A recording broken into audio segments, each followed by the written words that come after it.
Hi, Sean. Adam at WGRZ TV. Hope you got back at a reasonable time. And Yeah. I guess after kind of evaluating things, I got two for you today. The Yeah. first is after evaluating things, kind of taking a good look at that game. At this point, 4 games in, what's your overall evaluation of where your team stands at 4-0? Yeah, I mean, been a lot of good. Certainly appreciate how hard our players work, how hard they play, how hard the staff is working in all areas of our staff. So good to be 4-0, Adam. We acknowledge that. Also, with an eye on our growth and in the future, right? We have to continue to grow and build our football team, so we can complement one another. The offense, defense, and special teams all working hand in hand, complementing one another. And the second one is, and I asked you this last night, it was probably not the best time to ask you it, right after the game. But I guess reports this morning out of Nashville, no new positive tests. So it seems as if they're making some progress down there. What's your understanding of that situation, and how is it impacting, if at all, your preparation as you look toward this week now? Yeah, we are monitoring that situation. And having said that, we're preparing to play. It's a good football team we're going to face. It's a team that's been to the AFC Championship game and deep into the playoffs. So a good opponent down there, and it'll be a big challenge for us. Can you gauge a level of concern on your team generally? I think our guys are focused. This is a focused football team. They're aware of certainly the situation down there, but they're also, I think they're confident in the processes that are in place, both at the league level and what we're doing here. So, listen, that's not to say that, as you know, Adam, that we won't have a positive at some point, right? We're going to do the best we can and continue to be diligent in our approach. Again, it's an uphill battle and it's a challenge. To this point, our team has handled it extremely well. All right. Thank you, Sean. Sure. Hey, Sean, John Scott. After looking at the film, what was it second half, particularly in the fourth quarter, that your defense was doing that at least results-wise seemed like it was different than what we've seen from that unit at least the 2 weeks prior? Yeah, I mean, it really, I thought their personality started to show. John, with how they played, they were playing like their hair was on fire, with a great attitude, and they were attacking the opponent, starting with Josh's punch out near the sideline, and then a couple of other key stops at Oliver on the 4th and 1, and then also Q Jeff's sack and fumble recovery there. So the rush was complementing the coverage, and the coverage was complementing the rush better than it had to that point in the game. And I know you had mentioned after the game yesterday that Leslie was dialing up more pressure. Was that a collaborative conversation between the two of you, or was that just something he decided and started firing off on his own? Well, we're always talking, and at the end of the day, it's Leslie's the one making the calls, and I thought he really did some good things in the second half there. Thanks, Sean. Sure. Hey, Sean, Sal Mayorano in Rochester. I got a couple things for you. First off, it looked like, what you did at the guard position yesterday when Brian went out, you left Cody at left guard. It's looking like that is going to be the plan moving forward. But I guess what I want to ask you is, what did you see in Cody that makes you think that, you've drafted him as a right tackle? Do you just think he's better off inside based on what you've seen these first 4 weeks? Well, I don't like moving guys around all that much. I mean, I think it's nice to have position flexibility, Sal, but at the end of the day, you can hurt yourself if you move a guy around too much. So, he's playing guard, and that's where we plan on keeping him at this point. And I'll tell you, he's a tough soccer man. He played through some things yesterday, and I know he's on the injury report today, but a lot of respect for how he plays and how he's able to push through things mentally. And if I could ask you, when you went up 23-16 early in the fourth quarter, did you consider going for the 2? And if not, why did you not go for the 2 points there?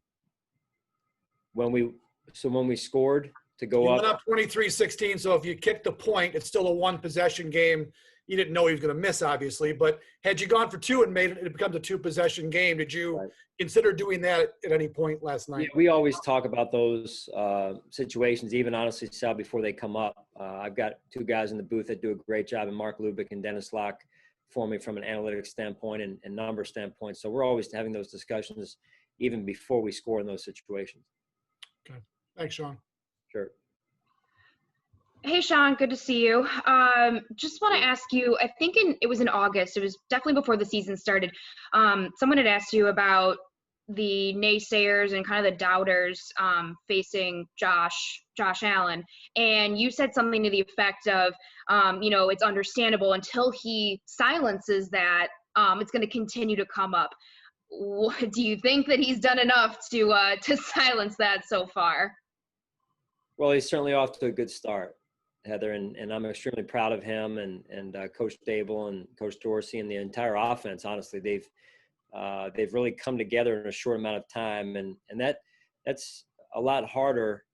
It's a lot easier said than done, and so we have to continue to evolve and continue to look at our weaknesses so that we can continue to grow and become a better unit moving forward.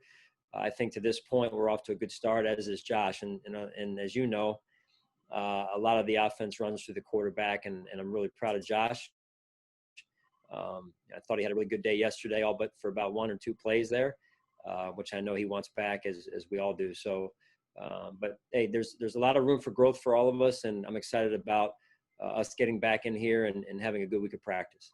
When you look at where the offense is now, and really just the team as a whole, how do your expectations with the unique, the virtual off season and the shortened preseason and things like that, and the shortened amount of time you guys were able to have together before the season started, where do your expectations coming in, how do they compare to that, to where the team is now? Do they live up to that? Do they exceed those expectations?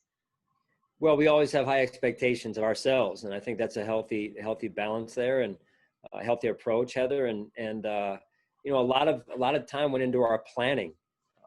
Practice is so important, and what we do in practice is so important to our success, to getting our players in a position where they can come together in a shortened off season.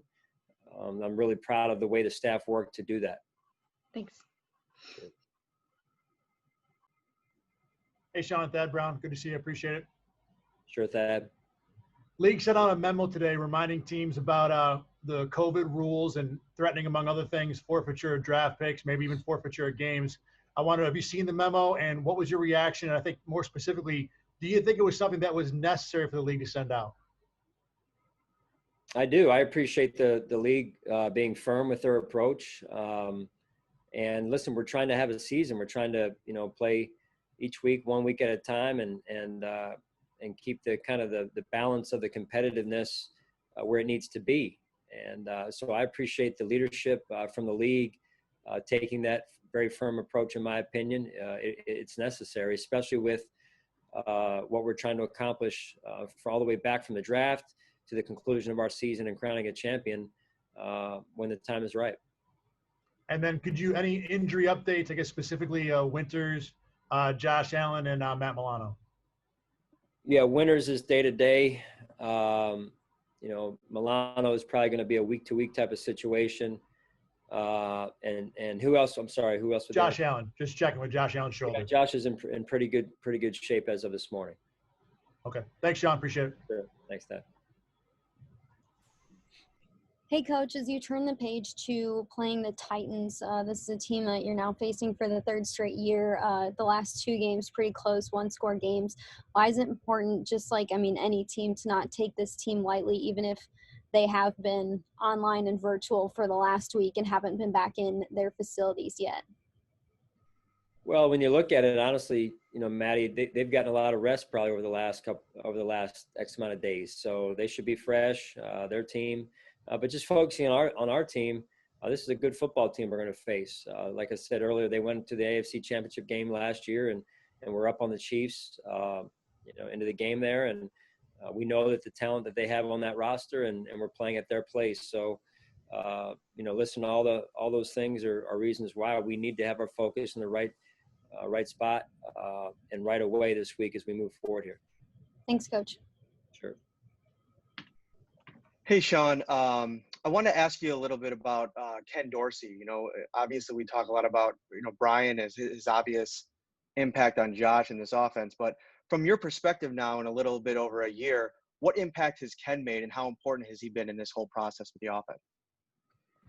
Yeah, Ken's done a really nice job. Let's not forget we brought him in last year, so he's just been here just over a year. And I think that dynamic between the offensive coordinator, the quarterback, and in this case, the quarterback's coach is an important one.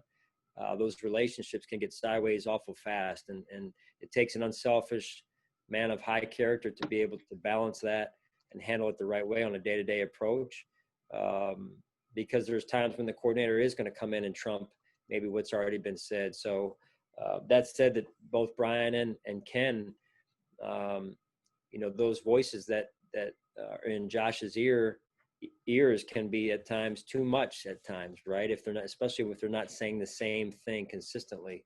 So that's a very delicate relationship there, and one that's although it's delicate, highly important to Josh's success and to our team's success. And on the injuries, what is Matt Milano's injury? You said he's week to week. Yeah, he's dealing with a pec right now. Pack. Okay. And Levi Wallace, any update on him? Same. He's week to week right now. Gotcha. Thank you so much, Sean. Sure.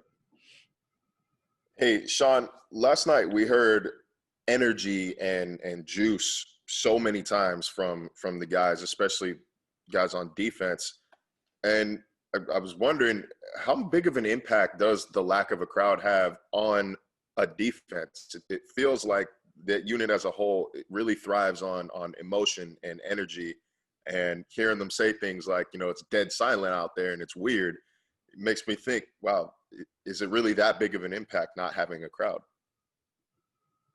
Well, I think it is. It's a significant impact, I believe, for a lot of us as competitors. I mean, you grow up even playing Pop One or AAU sports, and there's, at least you got, your mom or your dad or your grandma, your grandpa out there, or your neighbors, whatever it is, or your buddies' parents out there, and so it is different. But that said, our guys have adjusted extremely well to it, and I hear those guys and their self-talk that they use during the game or in pregame warmups to get themselves going and locked in, and sometimes having to reset during a game. You can hear the self-talk, and I think it's really cool to experience. Self-talk, like just the self pumping themselves up. Yeah. Hey, or they're, saying, hey, lock in here, man, lock in, and they're talking to themselves a lot of times. I think that's the really cool part about it, is to hear that up close and personal, man, is, I think a big part of the mental part of the game and the mental edge that elite competitors possess. I guess with crowds there, it's not something readily heard from the sideline, huh? That's right. Yeah. All right. Hey, appreciate you, Sean. Thank you. Yeah. Thank you. Hi, Sean. Kind of going off that, Harrison Phillips, Reed Ferguson, and Matt Barkley all tweeted at the governor today, kind of trying to drum up support, I guess, for, getting fans into your home games. What was your thoughts on those guys kind of taking it upon themselves a little bit there? Yeah, well, listen, they're good guys. I think it's coming from a good place in their hearts. They only want what's best for obviously, our community, number one, and then our team, number two. And so as long as it's coming from a good place, which I know it is with those three young men you mentioned, yeah, I'm all for it. And that said, we do need to focus on the task at hand this week as we transition into the Titans preparation this week. Yeah, what's that balancing act? I know you talk about controlling the controllables, and I guess in a way they're trying to make that a controllable a little bit with the platform that they have. But I guess there's a balancing act there, because you got a game this week and it's not at home, so that's not really on the table, I guess. Yeah, listen, we always want to be a positive, impact and resource in our community as a football team, as an organization, and I appreciate those guys trying to be a positive light in our community. For the betterment of our community. So at the same time, like I said, those guys are all professionals, and I expect that they'll transition here to getting focused on a really good Tennessee football team here as we turn the page tomorrow.